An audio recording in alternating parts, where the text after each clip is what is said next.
Hi, this is Kaleem. I put together this video because I want to do a case study, a photography marketing case study. I have a subscriber that sent me an email. The subscriber's name is Adriana. Adriana was sharing with me that she was having trouble selling her work, and she asked for some of my advice, and I offered advice, and I wanted to share it with you in this particular video. I'd like to know if you agree or disagree, or if you have questions or comments. If so, put them in the space below. That's the thing that we can do nowadays with this technology. But anyway, let me get into this case study.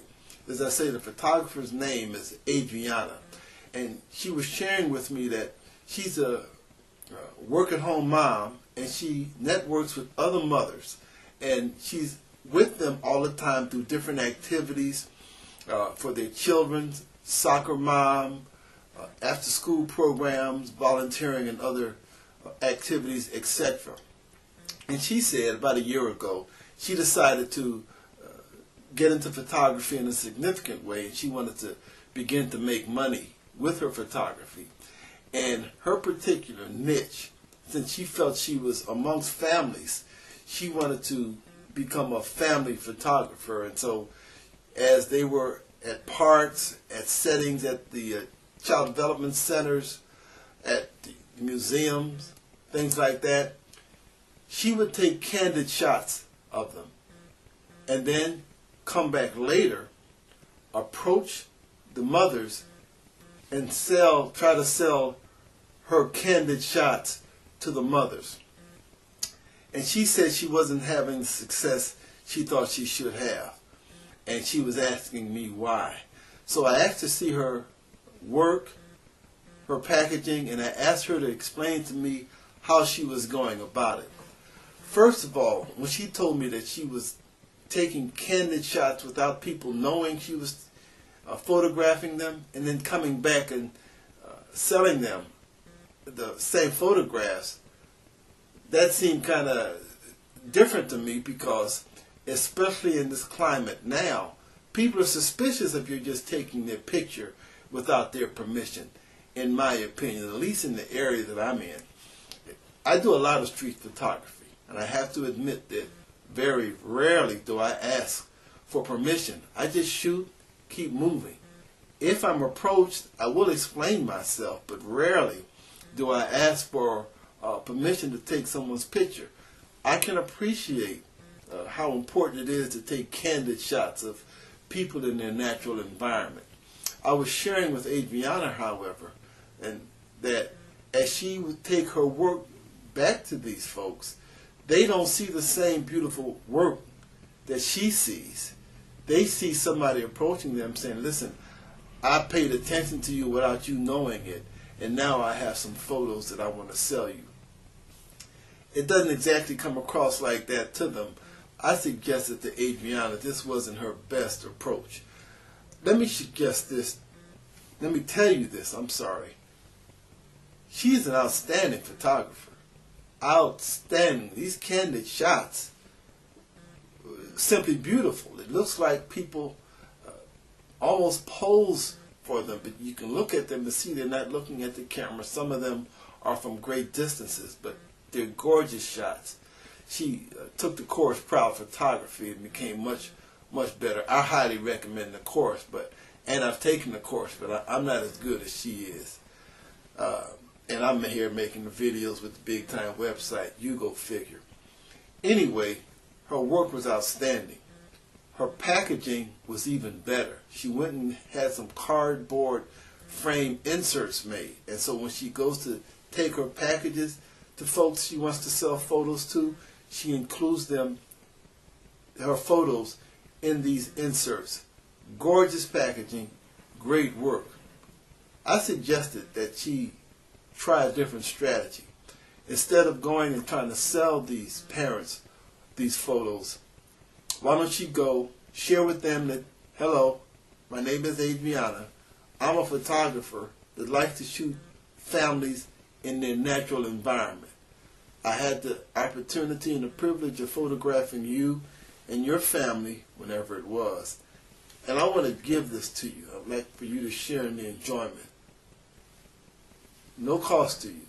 Now, the strategy here in the business world is called reciprocity. While it might throw this family off guard, they'll be appreciative if somebody's giving them something. And trust me, the way she packages it is beautiful. But these are candid snapshots that people aren't even aware of. And they're gorgeous. Now, she was reluctant to give her work away because she says you shouldn't do work for free. And I'm saying you aren't doing work for free. This is a marketing strategy. Just like restaurants give samples, you as a photographer are giving samples of your work. And by the packaging, the way she packaged it, it isn't like she just took the proofs and photos and gave them. Each photo is in its own frame. Almost naturally, a person gets this, is going to frame it, display it at work or wherever they spend a lot of their time, as people do with photos of their families. Adriana had the perfect package. I suggested that her approach could be adjusted. She didn't agree with me at first, but she did try it. Began giving these photos, candid photos, away. Her popularity exploded, took off. She really can't even respond to all the requests that she's getting now, but of course for a photographer that's good. What I encourage her to do is I encourage all photographers to do.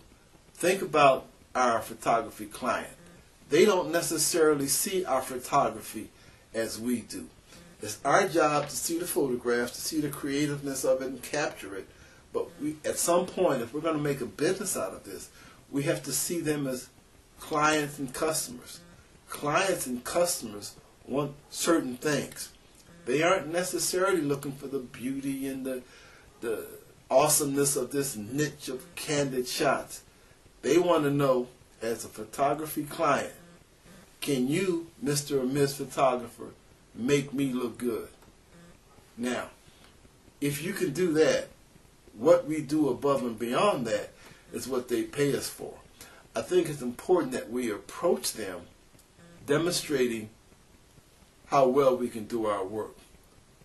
And then they will see that we're not threatening, and if they're interested, they'll call back. That's what I tried to get Adriana to see. Her work was outstanding. Her packaging made it even better. However, she had a very, very limited audience. For her to take specific photos to the families that are in the photos, if they said no, she's just done work just to be doing work, which is good for practicing, but her intent was to sell them. I suggested to her, don't try to sell them. Go give them, present them, say it's my gift to you. The law of reciprocity within business says they will either become clients or they will refer others, saying, look what this photographer did for me. Oh, by the way, I'm not against these candid shots. My signature, I like all my portraits. I like people to look right into the lens. That's just my style. Many photographers don't do that. Adriana was one. She said that she liked to just set it up and make it look real unassuming.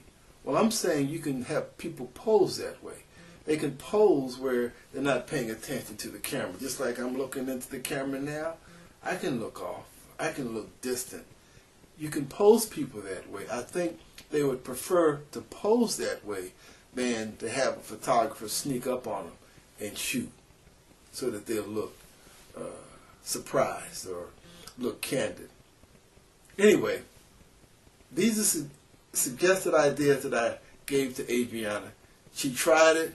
She's thanking me, and she says she's doing quite well. So she's already shooting better photography than me, even though she took the same course. She packages her work better than I do, and I gave her a marketing idea that appears that she's doing a lot better than I am, but that's the way things go sometimes. Anyway, my rambling is my long-winded case study of this photography marketing idea. It's important that you and I as photographers understand that our customers are looking for certain things and they don't necessarily see our work the the same way we see it. If we're running a photography business, we must pay more attention to our customers, their wants, their needs, and how what we do will benefit them. I happen to think people prefer that you give them something that they weren't expecting versus trying to sell them something they weren't expecting. That's my spin on it. I'd like to hear your spin. Please share your comment with us below. Or if you thought this didn't make any sense at all, no, don't tell me about that, because my ego was so shallow I couldn't handle it. I'm just joking. Put your comments below. Comments, questions. And whatever you do, have fun with your photography future. Photography is supposed to be marketed. Photos just don't sell themselves. Thank you for watching, and leave your comments, please.